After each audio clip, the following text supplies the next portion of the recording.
Doctor صاحب آپ سے شروع کروں گا. یہ یوم تکبیر جو ہے پاکستان کے لیے یہ دن ہے، پاکستان کے لیے ایک پرائیڈ ہے، پاکستان نے مائل سٹون اچیو کیا تھا. یہ کیا نواز شریف صاحب کا کریڈٹ ہے، مسلم لیگ نواز کا کریڈٹ ہے تنہا؟ دیکھیے، نواز شریف صاحب نے جب دھماکے ہوئے تھے اس کے بعد کی جو تقاریر ہیں وہ سن لیں، جس میں وہ کہتے ہیں کہ یہ پلان جو ہے یہ ذوالفقار علی بھٹو صاحب نے شروع کیا تھا، اور وہ اپنی تقریر میں کہتے ہیں، اگر آپ کو کہیں سے کلپ مل جائے تو آپ ذرا چلوا دیجیے گا، جس میں وہ ہر آنے والی حکومت کو کریڈٹ دیتے ہیں اور سب سے پہلے کریڈٹ کو سیڈ کرتے ہیں ذوالفقار علی بھٹو صاحب کے ساتھ، اور پھر آخر میں کہتے ہیں کہ یہ ایک بڑا مشکل فیصلہ تھا، ہم پہ بڑا دباؤ ڈالا گیا ہماری حکومت میں کہ ہم یہ دھماکہ نہ کریں. کیپیبلٹی تو دنیا کے بہت سے ممالک کے پاس ہے، لیکن کیپیبلٹی اور دھماکے میں ایک فرق ہے. بہت سے ریزنز ہوتے ہیں، کچھ اکنامک ریزنز ہوتے ہیں، کچھ ٹیکنالوجی کے ریزنز ہوتے ہیں، جس کی وجہ سے بہت سے ملک جن میں یہ ٹیکنالوجی کی کیپیبلٹی اٹامک ٹیکنالوجی کی ہوتی ہے وہ یا دھماکہ نہیں کرتے یا نہیں کر پاتے. اور پاکستان کے اوپر بھی جیسا کہ آپ کو معلوم ہے اس وقت بہت زیادہ دباؤ تھا. کچھ بین الاقوامی طاقتوں نے تو یہ بھی کہا کہ آپ 4-5 بلین ڈالر لے لیں مگر دھماکہ نہ کریں اس وقت. لیکن اس وقت بہت زیادہ ضروری تھا، ہندوستان دھماکے کر چکا ہوا تھا، 5 دھماکے کر چکا ہوا تھا.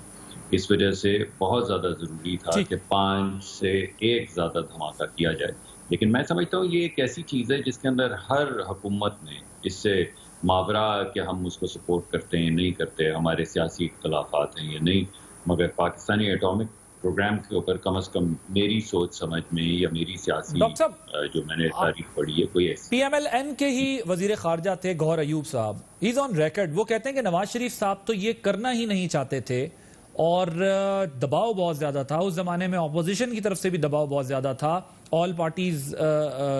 جو کانفرنسز ہوتی تھیں یا پریشر ہوتا تھا اس پر بھی تھا. اور doctor Qadeer Khan he is also on record, وہ بھی یہ کہتے ہیں کہ جی نہیں یہ تو نہیں کرنا چاہتے تھے. پھر یہاں تک بات گئی کہ شاید سائنسدان استعفے دے دیں گے تو اس وجہ سے یہ سب کچھ کرنا پڑا بہت پریشر کے نتیجے میں. انٹرنل ایکسٹرنل تو سنا تھا کہ امریکہ سے چاہتے تھے کہ معاملات بہتر ہو جائیں. نہیں دیکھیے،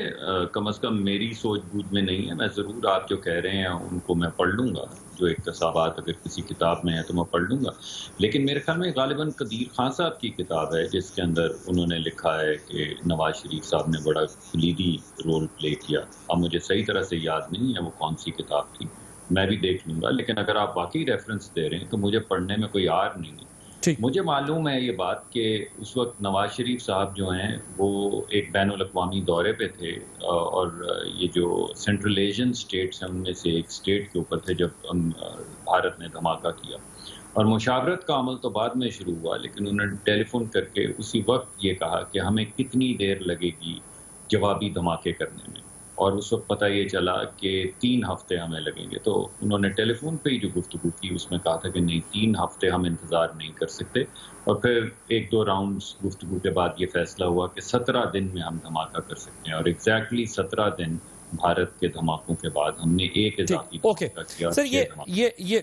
آپ نے ویسے ٹھیک بات کیا، آپ نے کہا ہے کہ آپ اس کو کاؤنٹر چیک کریں گے، لیکن یہ اب میڈیا میں ریکارڈ کا حصہ ہیں یہ باتیں جو میں آپ کے سامنے کر رہا ہوں، اور مزید زیادہ ماضی کی داستان میں نہیں جا رہا، لیکن ابھی یہ حال کے 10-12 سال کی بات ہے کہ یہ انٹرویوز کی بات ہے.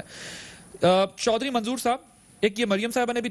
وہ کی ہے ٹویٹ جس میں کہا یوم تکبیر ہر سال نواز شریف کی اپنی مٹی سے وفا کی داستان سناتا ہے، وہ داستان جو وفاؤں سے شروع ہو کر جعلی سزاؤں پر ختم ہوتی ہے، مگر سلام ہے نواز شریف پر کہ کوئی مشکل کوئی قربانی نہ کبھی پہلے نواز شریف کی خدمت کی راہ میں رکاوٹ بنی اور نہ انشاءاللہ آئندہ بنے گی. اب بظاہر اگر آپ ٹویٹس دیکھیں پاکستان مسلم لیگ نواز کے رہنماؤں کی تو اس سے امپریشن یہ جاتا ہے کہ ایک نواز شریف صاحب نے بہت مشکل فیصلہ کیا، ورنہ تو امریکی دباؤ تھا، بڑا دباؤ تھا، یہ نہیں کرتے. تو اس میں ہمیں یہ ریفلیکشن کیوں دکھتی ہے جبکہ یقینی طور پر یہ بھٹو صاحب کے دور سے شروع ہوا، پھر ضیاء صاحب کے دور میں بھی کنٹینیو رہا، پھر میاں صاحب کے دور میں یہ دھماکے ہو گئے، اور ظاہر ہے اس کے بعد بھی ایک طویل سلسلہ ہے کہ پریشر ہم پر آج تک ہے، ون وے اور دی ادر آج تک وہ پریشر ہم لوگوں پر ہے کہ ہم اس کو کریں. تو ہم اسے نیشنل ڈے کے طور پہ جی ڈاکٹر صاحب صرف 1 سیکنڈ جی ڈاکٹر صاحب، آپ آج یوم تکبیر کی جو پی ایم ایل این نے جو تقریب منعقد کی ہے اس کی تقاریر کے کلپس چلا دیں، جس میں انہوں نے کہا ہے کہ یہ بھٹو نے شروع کیا تھا، اس کے بعد 2 مرتبہ بے نظیر صاحبہ کی حکومت رہی، 2 مرتبہ نواز شریف صاحب کی حکومت رہی، اور یہ پروگرام ایک تسلسل کے ساتھ چلتا رہا. یہ آج کی تقاریر. اور دو سر آج کل تو حالات ذرا ڈاکٹر صاحب مختلف ہے نا، آج کل تو آپ لوگ سیم پیج پہ ہیں نا. یہ تو حکومت کے دنوں میں ہمیں پتہ چلتا ہے جب پی ایم ایل این کی گورنمنٹ ہوتی ہے اس سے ہمیں پتہ چلتا ہے اس وقت کہ یہ ون مین شو تھا یا اس میں صرف سائنسدان تھے اور میاں صاحب تھے. لیکن جب گورنمنٹ چلی جاتی ہے تو وہ جو آپ کے مخالفین ہیں وہ کہتے ہیں اس میں آپ کا کوئی کریڈٹ نہیں تھا، سب کچھ جو ہے وہ بیہائنڈ دا کرٹن ہو رہا تھا. لیکن جب آپ حالات اس طرح کے کہ آپ دونوں ساتھ ہیں تو ظاہر ہے وہ پھر